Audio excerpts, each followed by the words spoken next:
अब देखिए बच्चा, क्वेश्चन नंबर 13 में हमारे पास स्टेटमेंट क्या गिवन है। A round table cover has 6 equal designs as shown in figure. कोई भी हमारे पास एक राउंड टेबल है, इसके अंदर हमारे पास 6 इक्वल डिजाइन फॉर्म हुए हैं। देखिए जैसे ये हमारे पास क्या है, कोई भी राउंड टेबल है, इसके अंदर 6 डिजाइन है, 1 2 3 4 5 6। ठीक है, इस जो टेबल है इसका रेडियस हमारे पास क्या गिवन है, 28 सेंटीमीटर। ठीक है, find the cost of design at the rate of ₹0.5 centimetre पर सेकेंड स्क्वेयर। ठीक है, अब देखिए ये हमारे पास कोई भी राउंड टेबल कॉन्फ्रेंस है, इसके अंदर हमारे पास ये डिजाइन फॉर्म है। हमें इस डिजाइन का रुपीज बताना है कि कितने रुपीज में इस डिजाइन को हम पेंट करवा सकते हैं। सबसे पहले देखिए डिजाइन कितने हैं, 1 2 3 4 5 6। तो हम सबसे पहले लिखेंगे number of designs. Number of designs हमारे पास कितने गिवन है, 6 डिजाइन की बात की हुई है हमारे पास, तो डिजाइन हमारे पास क्या हो जाएंगे, 6। अब देखिए ये टोटल हमारे पास क्या है, सर्कल। सर्कल का एरिया हमारे पास, सर्कल का जो टोटल एंगल बनता है वो हमारे पास कितना डिग्री बनता है, 360 डिग्री। और डिजाइन कितने हैं, 6।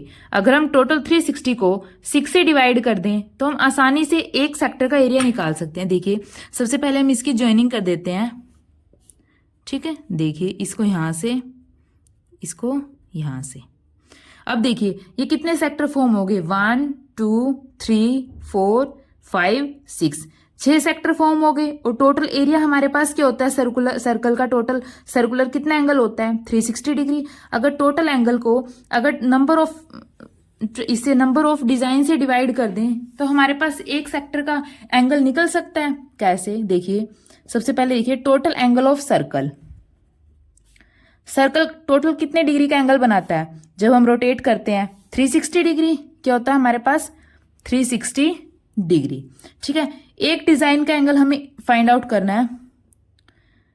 एंगल ऑफ वन डिजाइन क्या आ जाएगा, टोटल एंगल कितना है इस सर्कल का, टोटल एंगल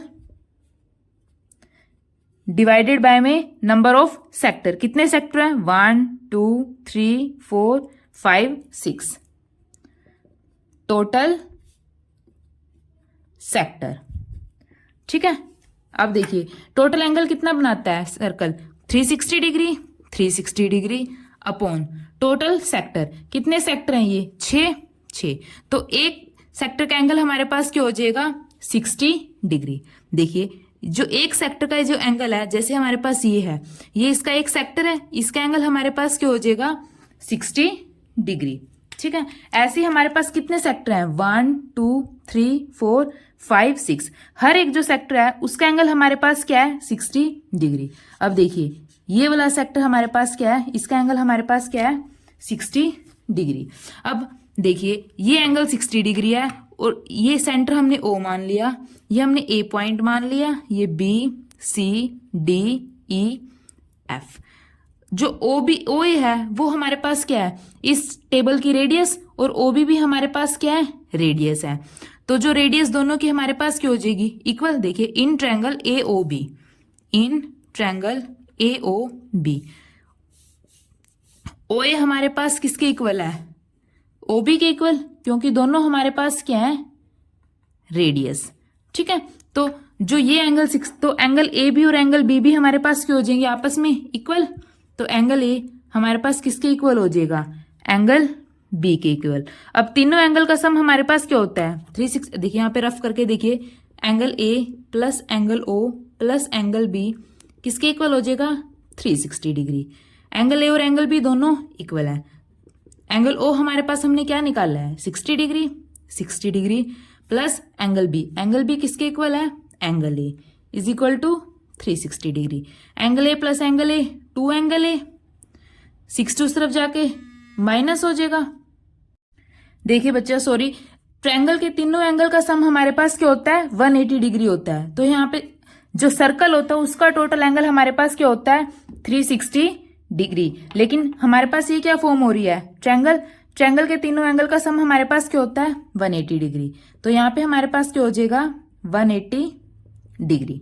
ठीक है, अब 60 इस तरफ जाके माइनस हो जाएगा, 180 माइनस 60 डिग्री। 180 में से 60 को माइनस करेंगे तो हमारे पास क्या आ जाएगा 120 डिग्री। ये 2 इस तरफ जाके डिवाइड, तो एंगल ए की वैल्यू हमारे पास क्या हो जाएगी 60 डिग्री।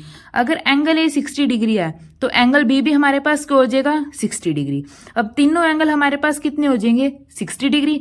अगर तीनों 60 डिग्री एंगल है तो दैट मीन्स जो ओ ए बी है वो हमारे पास क्या एक इक्विलेटरल ट्रायंगल है।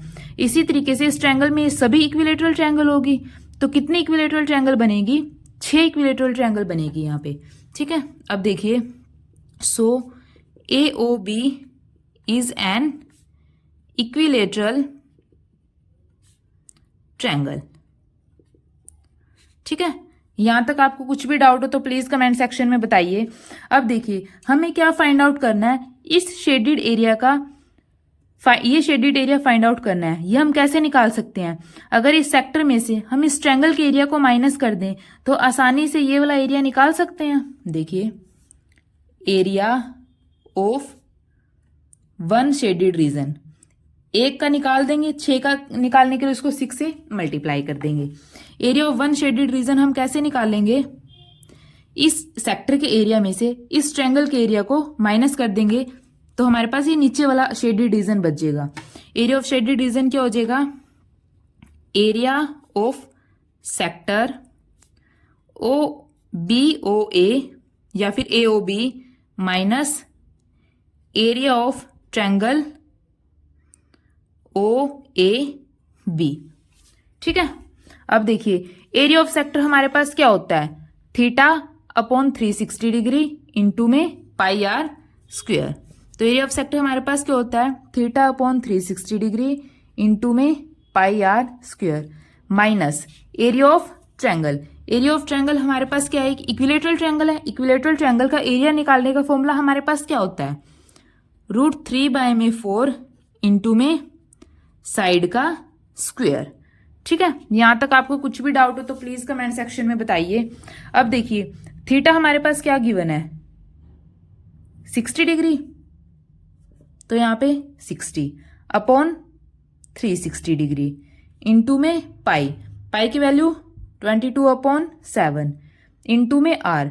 रेडियस हमारे पास क्या गिवन है इन रिब्स की 28। ये क्वेश्चन में हमारे पास गिवन है रेडियस कितनी गिवन है 28 सेंटीमीटर। 28 इंटू में 28 माइनस √3/4 साइड स्क्वायर। √3 की वैल्यू क्वेश्चन में हमारे पास ऑलरेडी गिवन है, क्या गिवन है 1.7 डिवाइडेड बाय में 4 इंटू में साइड का स्क्वायर। अब इक्विलेटरल ट्रायंगल की हर एक साइड हमारे पास क्या होती है इक्वल। ये हमारे पास क्वेश्चन में ऑलरेडी गिवन है 28। एक तरीके से इस सर्कल का रेडियस है वो इस इक्विलेटरल ट्रायंगल की साइड है, तो साइड हमारे पास क्या है 28 इंटू में 28। 0 से 0 कैंसल, 6 6 जा 36, 2 3 जा 6 11, 7 4 जा 28। अब ऊपर क्या हो जाएगा 11 की 4 से मल्टीप्लाई करेंगे 44, 44 के 28 से मल्टीप्लाई करेंगे तो हमारे पास क्या हो जाएगा 1232 डिवाइडेड बाय में ओनली 3 माइनस 4 7 जा 28, 1.7 की 7 के साथ मल्टीप्लाई करेंगे फिर 28 के साथ मल्टीप्लाई करेंगे तो हमारे पास क्या आ जाएगा 333.2। अब 132.3 को 3 से डिवाइड करते हैं तो हमारे पास क्या आ जाएगा 410.66 में से क्या माइनस करेंगे 333.2, इसमें से इसको सब्ट्रैक्ट करेंगे तो हमारे पास आंसर क्या आ जाएगा 77.46। अब ये एरिया है तो एरिया किस में होता है स्क्वायर में, यूनिट क्या चल रही है सेंटीमीटर, सेंटीमीटर स्क्वायर। अब देखिए ये सिर्फ एक शेडेड रीजन का एरिया है। हमारे पास कितने शेडेड रीजन है 6 शेडेड रीजन है, तो 6 शेडेड रीजन का एरिया हमारे पास क्या हो जाएगा एक के जो शेडेड एरिया है उसको 6 से मल्टीप्लाई कर देंगे। देखिए एरिया ऑफ 6 डिजाइन भी बोल सकते हैं या फिर शेडेड रीजन भी बोल सकते हैं आप। ठीक है, शेडेड रीजन क्या हो जाएगा 6 इंटू में area of 1 shaded region. Area of 1 shaded region हमारे पास क्या है 776.46। ठीक है, तो 776 7.46, 6 को 77.46 से मल्टीप्लाई करेंगे तो हमारे पास क्या हो जाएगा 464.76 और यूनिट हमारे पास क्या हो जाएगी सेंटीमीटर स्क्वायर। ये हमारे पास क्या हो जाएगा 6 शेडेड डिजाइन का एरिया। ठीक है, अब देखिए लेकिन 1 सेंटीमीटर स्क्वायर की कॉस्ट हमारे पास क्वेश्चन में कितनी गिवन है 0.35। हमें बताना है कि इतने एरिया को डिजाइन करने में टोटल हमारे पास कितना खर्चा आएगा। ठीक है, अब देखिए cost of 1 centimetre square question में कितने गिवन है 0.35। ठीक है, अब हमें कितने एरिया की निकालनी है, इतने एरिया की कॉस्ट निकालने की, इतने एरिया को डिजाइन करने में हमारे पास टोटल कितना खर्चा आएगा। तो कॉस्ट ऑफ 464.76 सेंटीमीटर स्क्वायर कितनी हो जाएगी, इसको 4.76 से मल्टीप्लाई कर देंगे 0.35 इंटू में 464.76।